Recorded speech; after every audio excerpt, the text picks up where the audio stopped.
Good afternoon, and welcome to the special council meeting in town of Qualicum Beach. We're having this meeting on the traditional territory of the Coast Salish people, in particular Qualicum First Nation.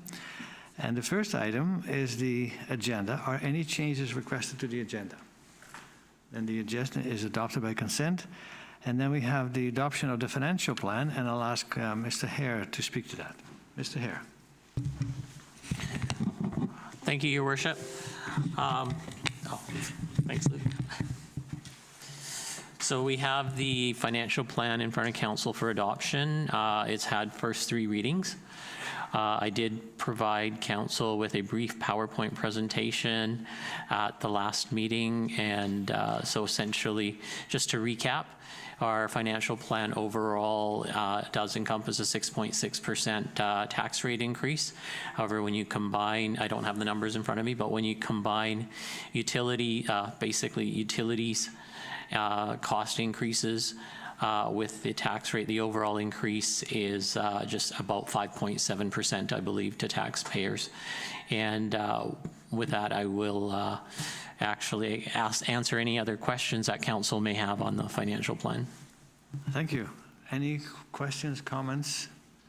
Then a motion to adopt would be appropriate. Councillor Vandervalk, Councillor Young, discussion.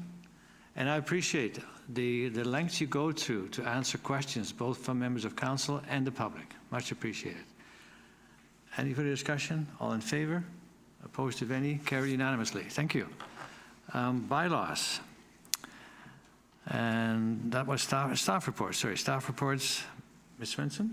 Thank you, Mayor Westbrook. So before you are some special event applications that we received that we would like to have approved. So we have the Grad Parade on Saturday, June 7th in the same format as been done in previous years, closing the roads from 2:30 to 5 to hold the parade to finish at the Qualicum Commons. And then Mindfulness in May, which is May, oh, am I reading the wrong one? Am I reading the wrong one? Sorry, I think I am. Nope, okay, sorry. May 1st to May 11th. Sorry, I was thinking of the May date. May 1st is when they would be doing it in our foyer here. Thank you. It happens to me all the time. Sorry. So they got two events, and we can take them both at once, and we can discuss them separately. Councillor Young, moving. Councillor Vandervalk, seconding. Discussion. All in favor? Opposed, if any? Carried. Thank you. And then the UBCM award. I'll take that, Your Worship. Thank you, Ms. Villa. Thank you. So we're seeking council direction to apply for the UBCM Award of Excellence for our public inquiry system. It already has received 1 award, and based on that kind of merit, we're thinking we'd like to advance it to UBCM for that level of consideration. Thank you.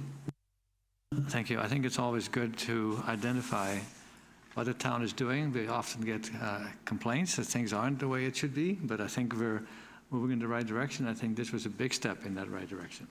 So who would like to move that we proceed with the staff recommendation? Councillor Vandervalk, Councillor Young, discussion. All in favor? Opposed, if any? Carried. Thank you. Planning, Mr. Sales.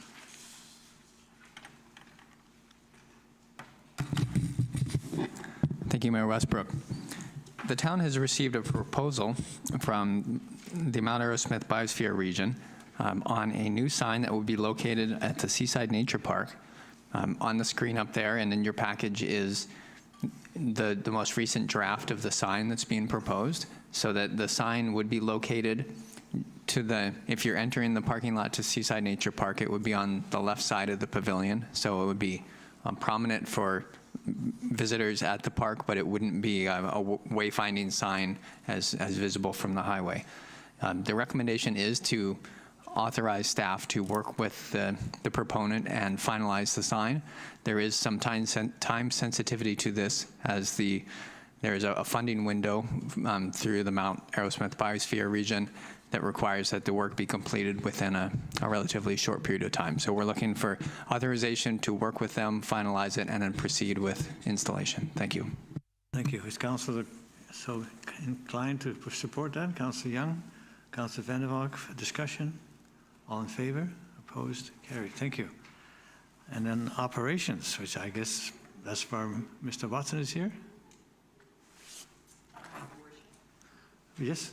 Or Mr. Stringer, go ahead. I'll let go Thank you. first. I will hand this over to the manager of operations shortly, but I did just want to clarify that this was on the agenda today for council's information.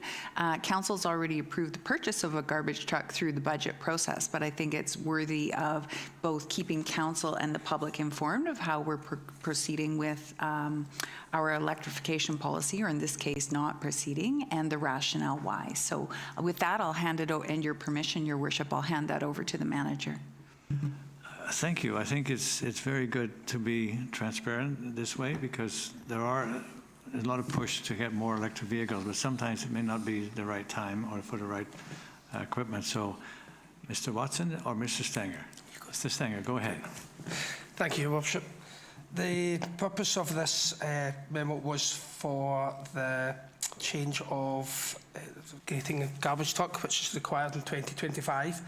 At this time, we have got 2 units. One is 2012 and the other one is 2014. And they are end of life. They normally, one 13 years and one's 11 years. And the kilometres on one of them is 209,000, the other one was at 146.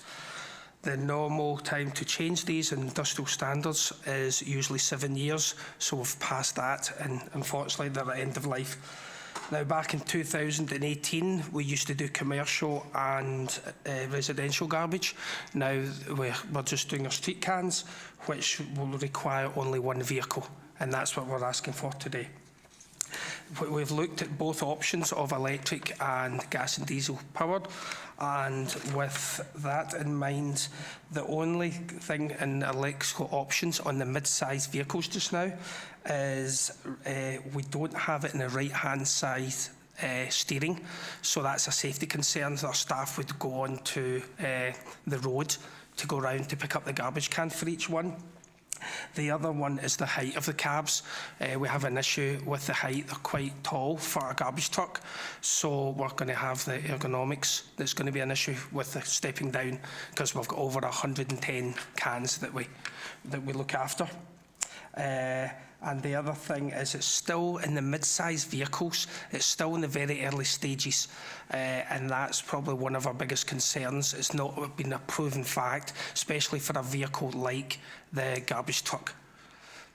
So that's where we are with that one. So our recommendation is that, and this falls in line with our Green Initiative modernisation report that was done on January the 22nd to Council from Steve Weber, and our recommendation is that for this time in 2025 that we still go with either a gas or diesel powered vehicle. Thank you. This was just for information. The decision has been made when we approved the budget. So this is for information, and a motion to have it on the record would be good. Councillor Young, Councillor Van der Valk. And thank you for explaining that, and also in that wonderful heavenly accent that you have still. So, any further discussion? Councillor Van der Valk. I just did have a quick question. I was so busy putting my hand up to ask it, I've forgotten where I was with the question. In the ergonomic issues, the cab height is significantly higher. Just out of curiosity, is that a problem? These trucks don't lift overhead, correct?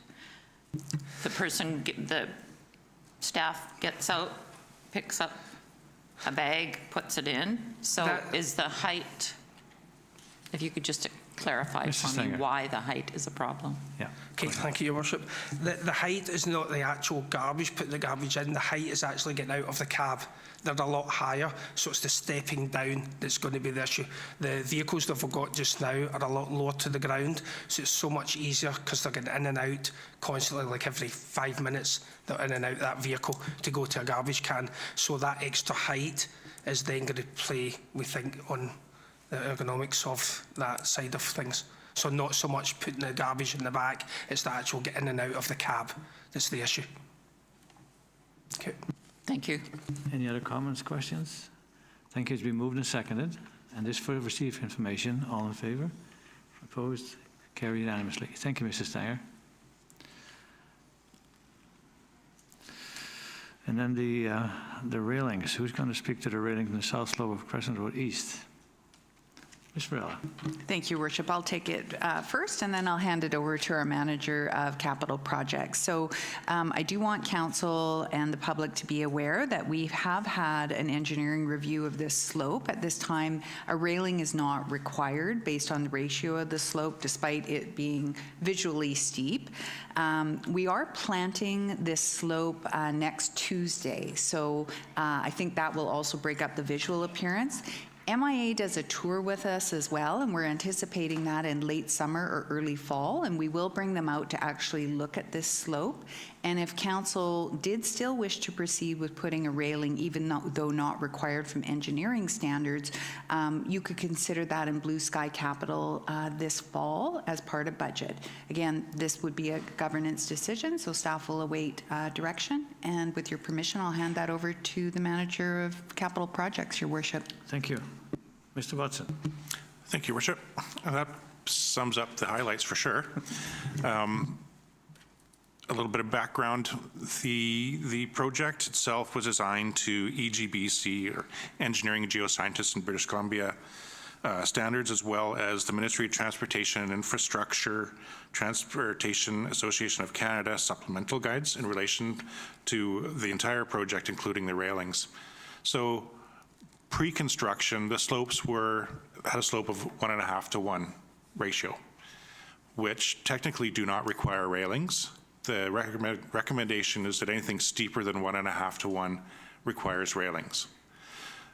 When we restored the slopes, of course, we added retaining walls on the outer edge of the slopes there, which allowed us to reduce the slope from 1.5 to 1 to 2 to 1, which is significantly less, and you can see that in the picture there.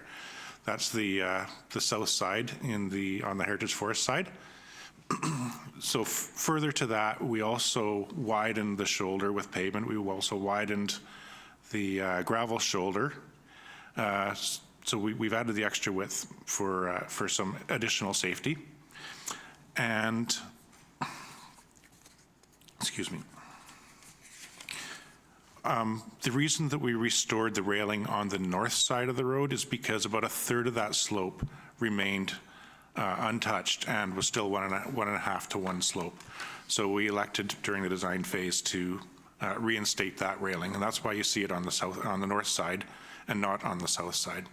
And you may remember before the project, when the south side was still 1.5 to 1, we didn't have a railing there. And I feel like the vegetation that was in place at that time made it feel safer. And we also, as was mentioned previously, we are going to be establishing additional vegetation on that slope here next week. And I suspect that after that, it'll feel much safer once it establishes itself.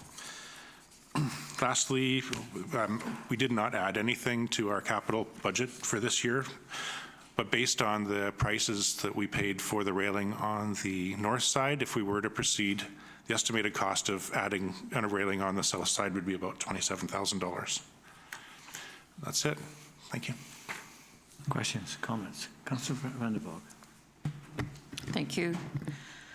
I'm just wondering, on page 16 of the agenda, paragraph 1 states, the vegetation along the slope may have previously provided pedestrians with a heightened sense of security, which you have mentioned. And then paragraph 2 continues on to say regarding the erosion control measures and plantings by the Brown Property Preservation Society, which is what you're referring to, will be the plantings next week. Once these measures are established, the slope is expected to provide a level of safety comparable to pre-construction conditions. My hesitation is the vegetation along that slope previously was quite large and quite dense. And if someone were to accidentally fall into that vegetation, it was thick and large enough to provide a barrier.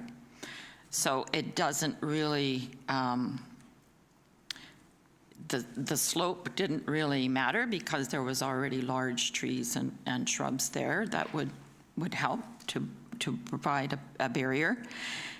And the time that would be required for newly planted vegetation to actually establish itself, I think would be relatively long. I'm not exactly sure what species are being planted, but I would think that they're relatively slow growing. So I don't know that that would provide enough comfort, because I think the perception is that it is still quite steep, and that if someone either cycling or walking or driving did go over that edge for some reason, whatever, that they wouldn't be stopped, that they could actually fall down regardless of what the slope is. So I would like to suggest that we look at maybe a temporary barrier, like the orange mesh fences or something like that, so that people are clear that there is a slope there, and that might help to make people more aware and thus safer, and might also protect the plantings that are going in next week, because they would, I would think, need to be protected. So those would be my comments, and maybe we have some orange mesh protecting snow fence that we could use so that it wouldn't be an added expense. Thank you, Your Worship. So again, this is about a sense of safety. We know it's not required by engineering standards. I just want to be clear on that. I know I'm reiterating. We do have numerous slopes throughout the community that don't have a railing as well. So if council wished to find some temporary measures for this particular location, I'd respectfully request you actually refer that back to staff for investigation of any temporary measures, rather than us trying to problem solve at the operational level here. Thank you, Your Worship. Thank you. I tend to agree with not only what was said about the safety feeling, but also about protecting the vegetation. So if some kind of light fencing, just to indicate, like we did with the trees we planted by the old Scout Hall. So it's not a $27,000 deal, but something that tells people to be careful, at least until the vegetation has got a chance to settle and grow a little bit, to make people aware that there is a slope. So I also know that MIA does walkabouts, and we could take them there and the other slopes and say, are these issues that we need to be addressed? Councillor Young. I think it's wonderful that Councillor Petronella has brought this up, and I totally agree with her and you on the safety feature of a temporary fence. Thank you. So we'll refer that back to staff as you requested, and we'll leave it with that. So I don't think there is, it was for information. No, that the railing at the top of South Lobe, I think that issue, I will make it that we didn't move that motion, have we, Ms. Svensson? No. So we have a new recommendation that staff take a look at the issue regarding the slope, the south slope of Beach Creek Culvert, regarding temporary safety provision. Okay, so we have a seconder, Councillor Van der Valk. Discussion, all in favor, opposed, if any, carried. Thank you. Airport. Ms. Brilla. Thank you, Your Worship. So Council has included in fiscal 2026 $75,000 for the creation of an airport master/business plan. You decided that in strategic planning last year.